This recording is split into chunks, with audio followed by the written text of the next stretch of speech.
Excellently a month ago, we filled the earth with our plants in a bucket and put it outside. And today, we look at what's happened.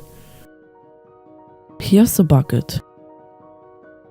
However, the bucket must have broken because here is a crack here.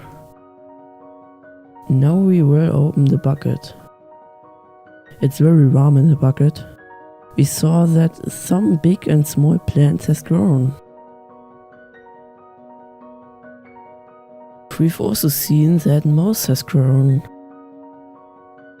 We also saw the holes, but we don't know if that came from animals. If you know, write it in the comments. But is it not crazy? We did earth without plants in the bucket, but it's still grown. But now we close the bucket again without having changed anything.